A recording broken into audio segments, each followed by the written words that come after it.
पहली मुलाकात। किताब के लेखक डॉक्टर ब्रायन वीस की कैथरीन से पहली मुलाकात सन 1980 में हुई थी। उस समय कैथरीन की उम्र लगभग 27 साल थी। जब कैथरीन डॉक्टर ब्रायन के ऑफिस आई तो उस समय वो एंजाइटी, पैनिक अटैक और अलग अलग तरह के फोबिया से जूझ रही थी। हालांकि कैथरीन बचपन से ही इन समस्याओं का सामना कर रही थी, लेकिन अब उसकी ये समस्या और ज्यादा गंभीर हो चुकी थी। इसके चलते कैथरीन को अपनी रोजमर्रा की जिंदगी में बहुत सी परेशानियों का सामना करना पड़ रहा था, क्योंकि वो भावनात्मक रूप से खुद को काबू नहीं कर पा रही थी।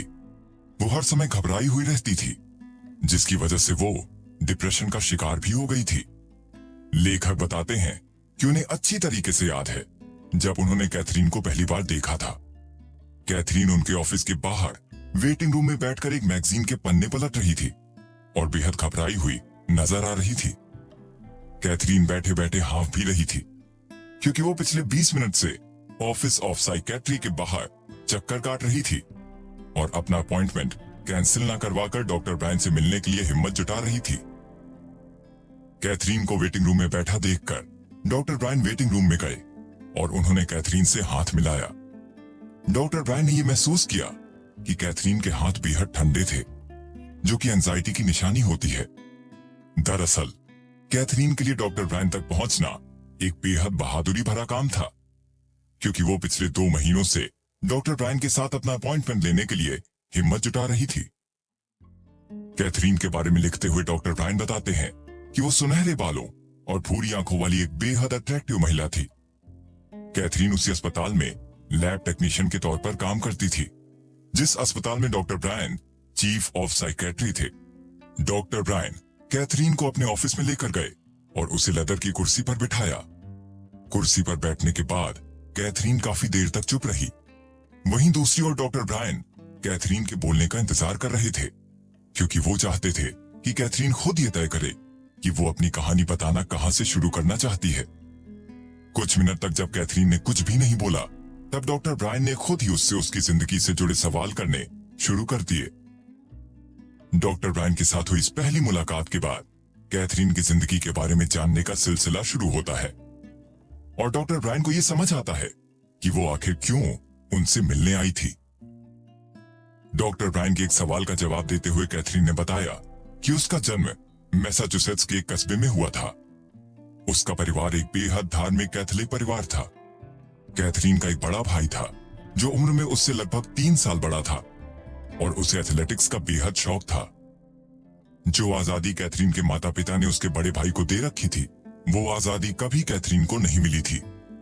बड़े भाई के अलावा कैथरीन की एक छोटी बहन भी थी, जिसे उसके माँ बाप उसके सभी भाई बहनों में सबसे ज्यादा पसंद करते थे। डॉक्टर ब्रायन ने जैसे ही कैथरीन से उसकी बीमारियों के बारे में बात करनी शुरू की, वैसे ही कैथरीन की घबराहट बढ़ गई। कैथरीन आगे झुककर अपनी कोहनी डेस्क पर टिकाकर बैठी थी और काफी तेजी से बोल रही थी। कैथरीन की जिंदगी अलग अलग किस्म के डर से भरी हुई थी। कैथरीन को पानी से बहुत डर लगता था। इसके अलावा वो दवाई की गोली खाने से भी डरती थी, क्योंकि उसे लगता था कि दवाई की गोलियां उसके गले में अटक जाएंगी और उसकी मौत हो जाएगी। उसे हवाई जहाज में बैठने से और अंधेरे से भी डर लगता था, मगर उसे सबसे ज्यादा डर मौत से लगता था। कैथरीन के ये सारे डर पिछले कुछ दिनों में और भी ज्यादा बढ़ चुके थे। कैथरीन को सोने से पहले 2-3 घंटे के लिए इंसोम्निया से जूझना पड़ता था और इसके बाद जब वो सोती थी तो उसकी नींद बेहद हल्की ही होती थी। इसके अलावा वो बार बार अपनी नींद से भी जाग जाती थी। बचपन में वो जो डरावने सपने देखा करती थी, वो अब उसे वापस दिखाई देने लगे थे। इसके साथ ही उसकी बचपन में नींद में चलने की आदत भी अब लौट आई थी। इन सब सिम्टम्स ने कैथरीन को मेंटली बेहद कमजोर कर दिया था और वो बहुत गहराई से डिप्रेशन का शिकार होती जा रही थी। जैसे जैसे कैथरीन अपनी परेशानियों के बारे में डॉक्टर ब्रायन को बता रही थी, वैसे वैसे डॉक्टर ब्रायन को महसूस हो रहा था कि वो कितनी बड़ी परेशानी से डील कर रही थी। डॉक्टर ब्रायन ने अपने करियर में कैथरीन जैसे कई मरीजों का सामना किया था और उन्हें उनके डरों से आजादी दिलाने में सफलता भी हासिल की थी। इसी वजह से उन्हें यह यकीन था कि वो कैथरीन की समस्या को भी सुलझा सकते हैं। डॉक्टर ब्रायन ने यह तय किया कि वो कैथरीन की समस्याओं को समझने के लिए उसके बचपन से शुरुआत करेंगे। जहां इन समस्याओं की जड़ को ढूंढने की कोशिश भी की जाएगी। ये तकनीक अक्सर लोगों की एंजाइटी कम करने में मदद करती है। कैथरीन के 7 सेशन के दौरान डॉक्टर ब्रायन ने उसे उसके बचपन की ओर ले जाने की कोशिश की, मगर डॉक्टर ब्रायन के लिए बेहद हैरानी की बात थी कि कैथरीन को अपने बचपन से जुड़ी बहुत कम घटनाएं याद थी। कैथरीन की उसके बचपन से जुड़ी कमजोर याददाश्त की समस्या को सुलझाने के लिए डॉक्टर ब्रायन ने हिप्नोथेरेपी करने पर विचार किया। कैथरीन को अपने बचपन से जुड़ी ऐसी कोई भी घटना या हादसा याद नहीं था जो कैथरीन की आज की हालत के बारे में कुछ भी बता सके। हालांकि जब कैथरीन ने अपने दिमाग पर ज्यादा जोर दिया तो उसे अपने बचपन की कुछ घटनाएं याद आ गईं। कैथरीन ने बताया कि जब वो 5 साल की थी तो किसी बच्चे ने उसे स्विमिंग पूल के डाइविंग बोर्ड पर धक्का दे दिया था, जिसके बाद वो बेहद डर गई थी। मगर इसके साथ ही कैथरीन ने यह भी बताया कि इस घटना के पहले से ही उसे पानी के आसपास रहना कभी पसंद नहीं था। इसके अलावा उसने बताया कि जब वो 11 साल की थी तो उसकी माँ पूरे तरीके से डिप्रेशन का शिकार हो गई थी। कैथरीन अपनी माँ के इलाज के लिए जब कभी साइकेट्रिस्ट के पास जाती थी तो वो देखती थी कि वहां पर इलेक्ट्रोशॉक थेरेपी का इस्तेमाल किया जाता है। इन सब घटनाओं ने कैथरीन को बेहद डरा दिया था। लेकिन कैथरीन का कहना था कि जब उसकी माँ इलाज के बाद ठीक हो गई और उनका बिहेवियर नॉर्मल हो गया, तब कैथरीन के मन से वो डर भी निकल गए। कैथरीन ने अपने पिता के बारे में बताते हुए कहा कि उसके पिता को शराब की लत बुरे तरीके से लग चुकी थी और कई बार उसके बड़े भाई को शराब खाने से उसके पिता को उठाकर लाना पड़ता था। कैथरीन के पिता जब बहुत ज्यादा शराब पी लेते थे तो वो अक्सर उसकी माँ से लड़ाई करते थे, जिसके बाद उसकी माँ का बिहेवियर भी मूडी हो जाता था और वो सबसे कटी कटी सी रहने लगती थी। हालांकि कैथरीन का कहना था कि इस बिहेवियर को उसके परिवार में नॉर्मल बिहेवियर के तौर पर स्वीकार किया जा चुका था और सभी लोग इसे अपनी जिंदगी का हिस्सा मानते थे।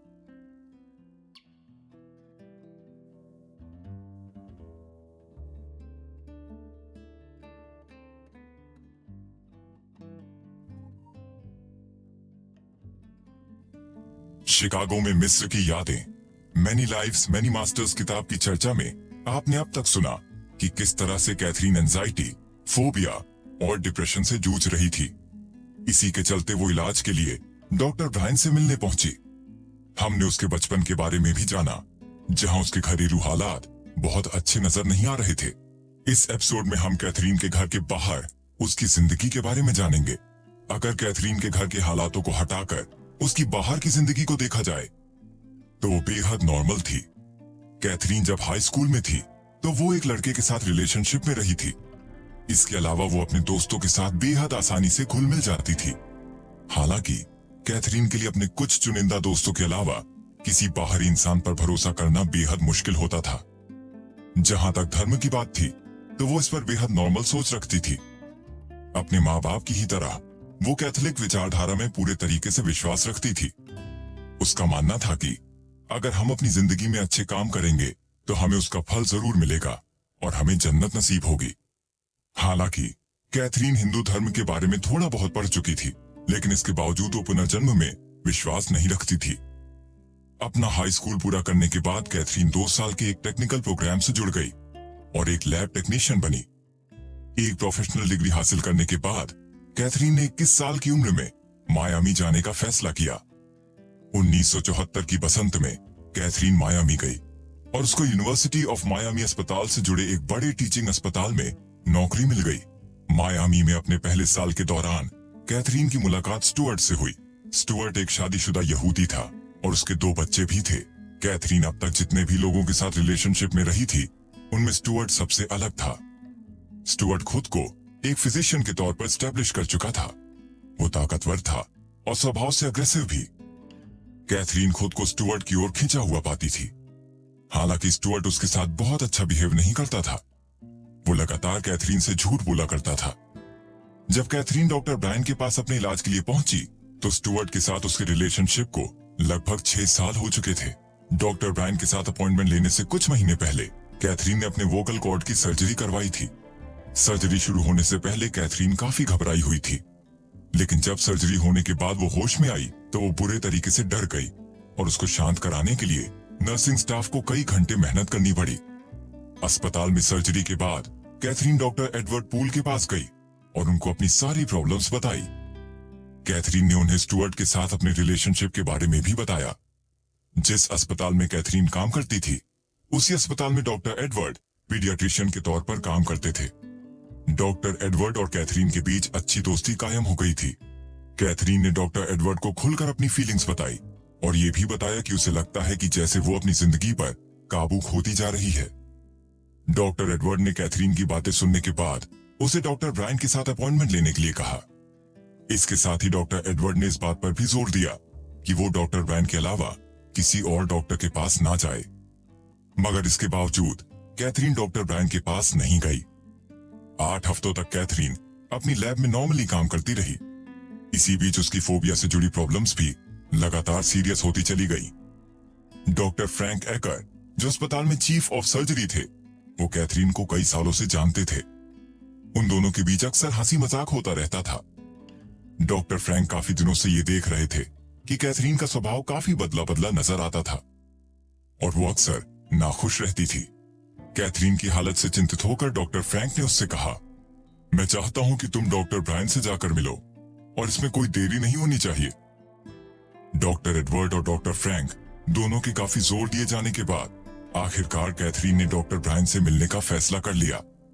डॉक्टर ब्रायन लिखते हैं कि जब पहली बार उनकी मुलाकात कैथरीन से हुई थी, तब उन्होंने सोचा भी नहीं था कि उनकी जिंदगी में एक आम से दिखने वाले पेशेंट की वजह से उथल पुथल मचने वाली थी और डेस्क के उस पार बैठी वो सहमी सी दिखने वाली महिला उनकी जिंदगी बदलने वाली थी।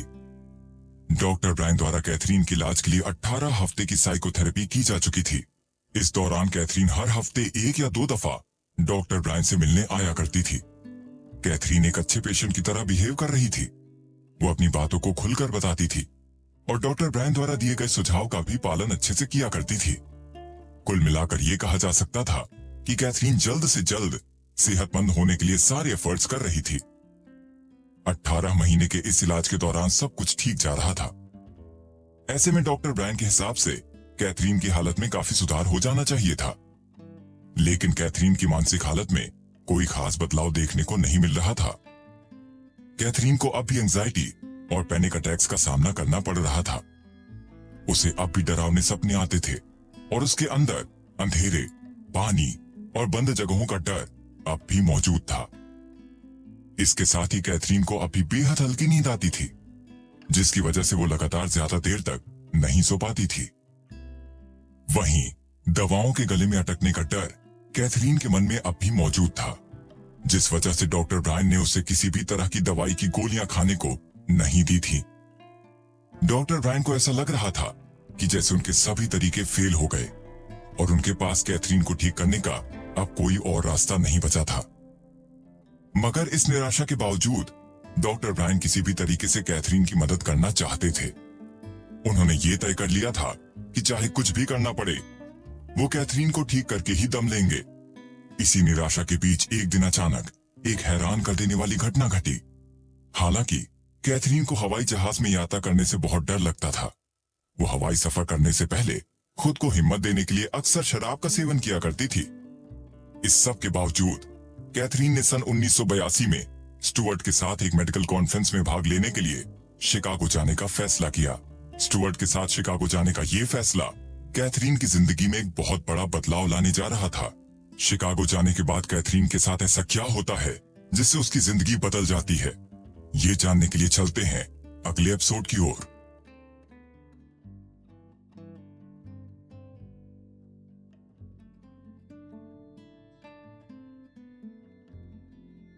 हिप्नोसिस से लौटी बचपन की यादें। शिकागो में मेडिकल कॉन्फ्रेंस के दौरान कैथरीन ने स्टुअर्ट से इजिप्ट की एग्जीबिशन देखने की जिद की और वो भी इसे देखने के लिए मान गया। इजिप्ट की इस एग्जीबिशन में घूमने के लिए कैथरीन और स्टुअर्ट ने एक गाइड का सहारा लिया। कैथरीन को हमेशा से ही एंशिएंट इजिप्ट की आर्टिफैक्ट्स और उस दौर के अवशेषों के बारे में जानकारी हासिल करने में बेहद रुचि थी। हालांकि कैथरीन ने हिस्ट्री नहीं पढ़ी थी, लेकिन इसके बावजूद उसे एंशिएंट इजिप्ट के आर्टिफैक्ट्स बेहद जानी पहचानी लगती थी। एग्जीबिशन के दौरान जब गाइड उन्हें एंशिएंट इजिप्ट के आर्टिफैक्ट्स के बारे में बता रहा था, तब अचानक कैथरीन उस गाइड द्वारा बताई गई कुछ गलतियों को सुधारने लगी। बाद में जानकारी हासिल करने पर यह पता चला कि वाकई में कैथरीन ने जो जो बताया था वो सब बिल्कुल ठीक था। ये सब देखकर वो गाइड भी हैरान रह गया, लेकिन गाइड से ज्यादा हैरानी खुद कैथरीन को हुई। कैथरीन हैरान थी कि उसे ये सब जानकारियां कैसे पता चली और वो कैसे इतने विश्वास के साथ उस गाइड को सब लोगों के बीच गलत साबित कर सकती थी। उस वक्त कैथरीन ने मन ही मन ये सोचा कि शायद उसने इन सब बातों के बारे में बचपन में कहीं पढ़ा होगा और फिर उनके बारे में भूल गई होगी। अपने अगले अपॉइंटमेंट के दौरान कैथरीन ने इजिप्ट की एग्जीबिशन में जो घटना घटी उसके बारे में डॉक्टर ब्रायन को बताया। कई महीनों पहले डॉक्टर ब्रायन ने कैथरीन पर हिप्नोथेरेपी का इस्तेमाल करने की सोची थी, मगर उस समय कैथरीन बहुत डरी हुई थी, जिस वजह से उसने हिप्नोथेरेपी लेने से इनकार कर दिया था। लेकिन इजिप्ट की एग्जीबिशन के दौरान जो घटना घटी उसके बाद कैथरीन हिप्नोथेरेपी के लिए मान गई। हिप्नोसिस एक बेहतरीन थेरेपी है जिसके जरिए पेशेंट जिन घटनाओं को काफी समय पहले भूल चुका होता है उन्हें दोबारा याद दिलाया जा सकता है। हिप्नोसिस कोई मिस्टीरियस प्रोसेस नहीं है, ये एक ऐसी स्टेट है जिसमें पेशेंट का ध्यान केंद्रित करने में एक शिक्षित हिप्नोटिस्ट उसकी मदद करता है। इस थेरेपी के अंदर एक स्किल्ड हिप्नोटिस्ट की निगरानी में पेशेंट के शरीर को आराम दिया जाता है ताकि वो अपनी याददाश्त को तेज कर सके। डॉक्टर इब्राहिम बताते हैं कि उन्होंने कई मरीजों पर हिप्नोथेरेपी का इस्तेमाल किया है। हिप्नोथेरेपी के बाद आमतौर पर यह देखा गया है कि मरीजों की एंजाइटी में कमी आती है, उनके फोबिया पर काबू पाया जा सकता है, उनकी बुरी आदतों को बदला जा सकता है और उनकी पुरानी याददाश्त को भी वापस लाया जा सकता है। डॉक्टर ब्रायन को पूरा भरोसा था कि हिप्नोसिस की मदद से वो कैथरीन की हालत में सुधार ला सकते थे। डॉक्टर ब्रायन ने कैथरीन को एक सोफे पर लेटकर आंखें हल्की बंद करने के लिए कहा। डॉक्टर ब्रायन ने कैथरीन के सर के नीचे एक छोटा तकिया लगा दिया जिससे वो आराम से लेट सके। इसके बाद उन्होंने हिप्नोसिस की प्रक्रिया शुरू कर दी। जब कैथरीन पूरे तरीके से हिप्नोटाइज हो गई तब डॉक्टर ब्रायन ने उसको अपने बचपन के दिनों को याद करने के लिए कहा, मगर पूरे तरीके से हिप्नोटाइज होने के बावजूद कैथरीन डॉक्टर ब्रायन के साथ बातचीत कर रही थी। हिप्नोसिस के दौरान कैथरीन को स्विमिंग पूल में डूबने की घटना अच्छे से याद आ गई। उस समय कैथरीन की उम्र 5 साल की थी और वो स्विमिंग पूल में गिरने के बाद डूबने लगी थी। वहीं उसके मुंह में पानी चले जाने के कारण उसकी सांस भी अटक गई थी। अपने इस अनुभव को बताते हुए कैथरीन को ऐसा महसूस होने लगा जैसे वो दोबारा उसी पानी में डूब रही है। डॉक्टर ब्रायन ने उससे कहा कि ये अनुभव बीत चुका है और अब वो इससे बाहर आकर अपने दूसरे अनुभव की ओर बढ़ सकती है। ये सुनकर कैथरीन की सांस अटकना बंद हो गई और वो नॉर्मल रूप से सांस लेने लगी, हालांकि वो अभी हिप्नोटाइज ही थी।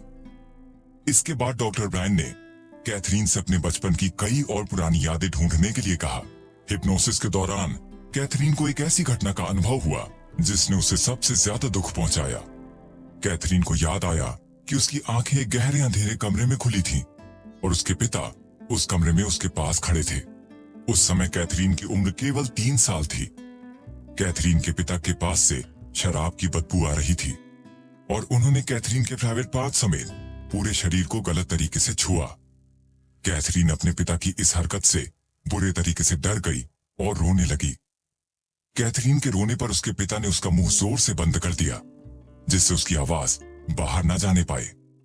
हिप्नोसिस में इस घटना का दोबारा अनुभव करते वक्त कैथरीन डॉक्टर ब्रायन के ऑफिस में ही रोने लगी।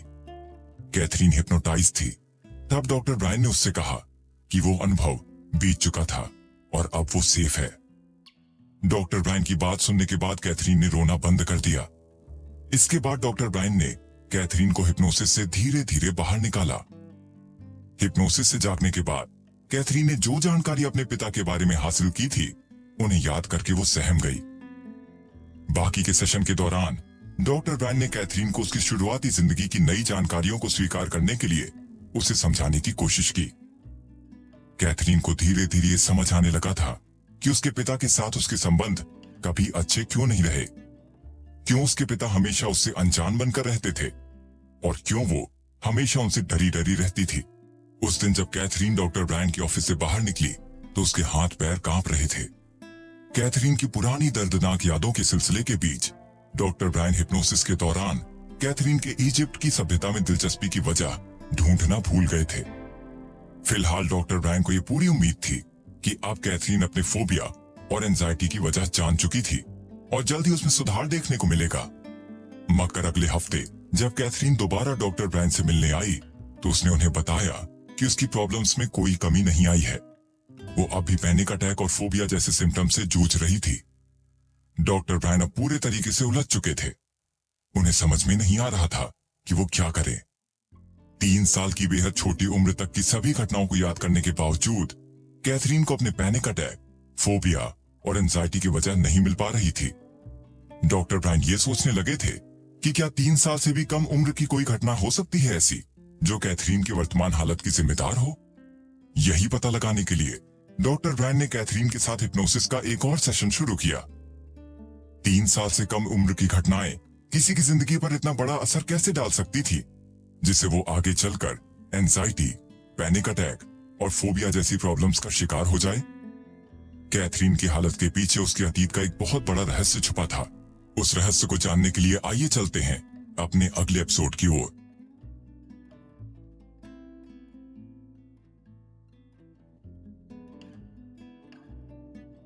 पुराने जन्म की यादें हुई ताजा। मैनी लाइव्स मैनी मास्टर्स किताब की चर्चा में आपने अब तक सुना कि अपने पहले हिप्नोसिस सेशन के दौरान कैथरीन को अपनी शुरुआती जिंदगी के बारे में कई पुरानी यादें दोबारा हासिल हुई, मगर इसके बावजूद कैथरीन को अपने पैनिक अटैक और फोबिया से राहत नहीं मिल पाई। इसके बाद डॉक्टर ब्रायन ने कैथरीन को दोबारा से हिप्नोसिस सेशन के लिए बुलाया, पुरानी यादों में लौटने को कहा जब वो 3 साल से कम उम्र की थी। मगर 3 साल से कम उम्र की कोई भी घटना कैथरीन को याद नहीं आ रही थी। इससे परेशान होकर मास्टर आत्माओं का अंतिम ज्ञान। कैथरीन के पिछले हिप्नोसिस सेशन को हुए लगभग 3 महीने से भी ज्यादा बीत चुके थे। कैथरीन की सभी बीमारियों के लक्षण अब जा चुके थे और वो लगभग ठीक हो चुकी थी। कैथरीन के चेहरे पर चमक थी और अब वो बहुत शांत नजर आती थी। लोग भी अब उसकी ओर अट्रैक्ट होने लगे थे। जब भी वो सुबह अस्पताल की कैफेटेरिया में नाश्ता करने के लिए जाती थी तो सब उसकी ओर खींचे चले आते थे। वहीं कुछ समय पहले तक यही कैथरीन चुपचाप अपना नाश्ता किया करती थी और लोग उसकी ओर ध्यान भी नहीं देते थे। कैथरीन की तबीयत इतनी ठीक हो चुकी थी कि उसकी आखिरी हिप्नोथेरेपी 5 महीने के लंबे समय के बाद हुई। कैथरीन जब डॉक्टर ब्रायन के पास अपने आखिरी हिप्नोसिस सेशन के लिए वो थोड़ी घबराई हुई थी। डॉक्टर ब्रायन ने उससे उसकी घबराहट का रीजन पूछा तो कैथरीन ने डॉक्टर ब्रायन को बताया कि उसे नहीं लगता कि अब हिप्नोसिस थेरेपी की कोई खास जरूरत है। उसका कहना था कि उसकी तबीयत अब कहीं ज्यादा बेहतर हो चुकी थी। हालांकि कैथरीन की जिंदगी में अब भी कुछ छोटी छोटी प्रॉब्लम्स थी, मगर इसके साथ ही डॉक्टर ब्रायन को भी मास्टर आत्माओं से बात करने की इच्छा थी। इसलिए उन्होंने ये आखिरी थेरेपी सेशन करने का फैसला किया। डॉक्टर ब्रायन ने कैथरीन को ये चुनने की पूरी आजादी दी थी कि वो हिप्नोथेरेपी करवाना चाहती है या नहीं। इसी वजह से पिछले 5 महीनों के दौरान कैथरीन के साथ उन्होंने कोई भी हिप्नोसिस सेशन नहीं किया था। हालांकि कैथरीन अब खुद एक आखिरी बार हिप्नोथेरेपी करवाना चाहती थी। सर्दियां खत्म होने के बाद बसंत के मौसम में कैथरीन ने डॉक्टर ब्रायन के साथ एक अपॉइंटमेंट तय किया। दरअसल कैथरीन को पिछले कुछ दिनों से लगातार एक सपना आ रहा था जिसमें किसी प्रकार की धार्मिक रस्म हो रही थी। इसमें उससे सांप नजर आ रहे थे। अपने सपने में उसे ऐसा महसूस हो रहा था जैसे वो सांप से भरे गड्ढे में गिर रही थी। इसीलिए उसने 5 महीने बाद डॉक्टर ब्रायन के साथ एक आखिरी बार हिप्नोथेरेपी करवाने का फैसला किया। 5 महीने का लंबा वक्त बीतने के बावजूद जब डॉक्टर ब्रायन ने कैथरीन पर हिप्नोसिस शुरू किया तो वो तुरंत हिप्नोटाइज हो गई। कैथरीन जो देख रही थी उसने अब उसके बारे में बताना शुरू किया। मैं इस समय जहाँ हूँ वहाँ गर्मी का मौसम है। मुझे 2 ब्लैक आदमी दिखाई दे रहे हैं जो पत्थर की दीवारों के पास खड़े हैं। दोनों आदमियों के सिर पर कुछ बना हुआ है और उनकी एड़ियों पर रस्सियां बंधी हैं। ये लोग पत्थर और मिट्टी को जोड़कर स्टोर हाउस बना रहे हैं जिसमें गेहूं रखा जाएगा। गेहूं को लोहे के पहिए वाली गाड़ियों से यहाँ तक लाया जा रहा है। मुझे बहुत नीला पानी नजर आ रहा है। बाहर मुझे एक भगवान की मूर्ति भी दिखाई दे रही है। ये मौसमों के देवता हैं। मेरे चेहरे पर खुजली हो रही है। मुझे अपने बालों में नीले मोती नजर आ रहे हैं। मेरे आसपास मक्खियां उड़ रही हैं। मैं मक्खियों को दूर भगाने के लिए अपने चेहरे पर कुछ लगा रही हूँ। मेरे बाल घने काले हैं। मैं एक शाही परिवार की सदस्य हूँ। मैं पुजारियों का समारोह देखने आई हूँ जो आने वाली फसल के लिए मनाया जा रहा है। इस समारोह के दौरान जानवरों की बलि दी जाती है। बलि चढ़ाए गए जानवरों का खून एक सफेद बेसिन से होता हुआ सांप के मुंह में जा रहा है। सभी आदमियों ने सोने की टोपी पहनी हुई है। सभी लोग ब्लैक हैं। इसके बाद कैथरीन अचानक से शांत हो गई और उसने काफी देर तक कुछ नहीं कहा। डॉक्टर ब्रायन ये महसूस कर सकते थे कि कैथरीन किसी की आवाज को गौर से सुन रही थी। फिर कुछ देर बाद कैथरीन ने दोबारा बोलना शुरू किया। मुझे ये लोग जो भी बता रहे हैं वो मेरे लिए समझना बहुत मुश्किल है। वो मुझसे कह रहे हैं कि जब एक जिंदगी में हम सफिशिएंट चीजें सीख लेते हैं तो हम दूसरी जिंदगी में चले जाते हैं। हमें हर चीज को अच्छे तरीके से सीखना और समझना चाहिए। अगर हम जिंदगी के पार्ट सही ढंग से पूरे नहीं करेंगे तो हमें दूसरी जिंदगी में पहुंचने में मुश्किल आएगी। हमें बार बार एक ही जिंदगी को दोहराना होगा। हमें जिंदगी के हर पहलू को समझना चाहिए। अगर हमारे भीतर पाने की इच्छा होती है तो हमें देना भी सीखना होगा। हमारे सामने हासिल करने के लिए बहुत बड़ी संख्या में जानकारी मौजूद है, इसलिए हम यहाँ पर आए हैं। अब अचानक से कैथरीन की आवाज बदल गई और वो मास्टर्स आत्माओं की आवाज में बोलने लगी। मास्टर्स आत्माओं ने डॉक्टर ब्रायन से कहा कि जितनी चीजें तुम्हारे लिए अभी सीखना जरूरी था वो सब हमने तुम्हें सिखा दिया है। अब इसके आगे की जानकारी तुम्हें खुद अपने दम पर हासिल करनी होगी। कुछ देर बाद कैथरीन वापस अपनी आवाज में धीरे धीरे बोलने लगी। मुझे एक काली चारदीवारी नजर आ रही है। उसके अंदर कब्रें बनी हुई हैं और कब्रों पर पत्थर लगे हुए हैं। इस कब्रिस्तान में एक पत्थर आपके नाम का भी है। डॉक्टर ब्रायन ये सुनकर एकदम चौंक गए। उन्होंने कैथरीन से पूछा कि क्या वो पत्थर वाकई उनके नाम का था। कैथरीन ने हाँ में जवाब दिया। इस पर डॉक्टर ब्रायन ने उसे पत्थर पर जो कुछ भी लिखा है वो सब पढ़कर बताने के लिए कहा। कैथरीन ने बताया, पत्थर पर नोबल 1668 से 1724 लिखा है। कब्र पर एक फूल भी पड़ा है। ये कब्र फ्रांस या रशिया में है। आपने एक लाल ड्रेस पहनी थी और आप घोड़े से गिर गए थे। एक सोने की अंगूठी नजर आ रही है जिस पर शेर का निशान बना हुआ है। इसके बाद कैथरीन ने आगे कुछ नहीं बताया। डॉक्टर ब्रायन मास्टर आत्माओं की बातों से ये समझ चुके थे कि अब आगे से उन्हें कैथरीन की हिप्नोथेरेपी के जरिए उनसे बातें करने का मौका नहीं। डॉक्टर ब्रायन अब अपने मरीजों का इलाज करते समय उनके दिमाग में छिपे रहस्यमयी भाग के बारे में जान चुके थे, जिसका इस्तेमाल वो उनके इलाज के लिए कर सकते थे। अब डॉक्टर ब्रायन ने ध्यान लगाना शुरू कर दिया था। इससे पहले डॉक्टर ब्रायन का ये मानना था कि ध्यान केवल हिंदू धर्म के लोग लगाया करते थे। कैथरीन के जरिए डॉक्टर ब्रायन ने आत्माओं से जो ज्ञान प्राप्त किया था वो उनकी जिंदगी का एक अहम हिस्सा बन चुका था। डॉक्टर ब्रायन अब जिंदगी और मौत के बारे में गहराई से जान चुके थे। इसी वजह से वो अब ज्यादा पेशेंस के साथ रहने लगे थे और ज्यादा दयालु भी बन गए थे। अपने आसपास के लोगों के दुख दर्द को बेहतर तरीके से समझने की क्षमता उनके अंदर आ गई थी। वो ये जान चुके थे कि उनको अपने हर काम की कीमत चुकानी होगी। अच्छा कर्म करने पर उन्हें अच्छे नतीजे मिलेंगे और बुरे कर्म करने पर उन्हें बुरे नतीजे हासिल होंगे। कैथरीन के साथ हिप्नोथेरेपी पूरी करने के बाद डॉक्टर ब्रायन के साथ एक और अजीबोगरीब घटना होने लगी। रात को सोते समय उन्हें कभी कभी ऐसे सपने आते थे जिसमें वो बैठकर एक लेक्चर सुन रहे होते थे। कभी कभी ऐसा होता था कि वो लेक्चर सुनाने वाले से सवाल पूछ रहे होते थे। अपने सपनों के दौरान डॉक्टर ब्रायन जो लेक्चर सुनते थे उनसे उन्हें जो जानकारी मिलती थी वो कुछ उसी तरह की होती थी जिस तरह की जानकारी उन्हें मास्टर आत्माएं दिया करती थी। डॉक्टर ब्रायन का ये मानना था कि उनके ये सपने मास्टर आत्माओं से प्रभावित होने की वजह से आते थे। इसके साथ ही उनका ये भी मानना था कि कहीं ना कहीं मास्टर आत्माएं उनके आसपास मौजूद रहती थीं।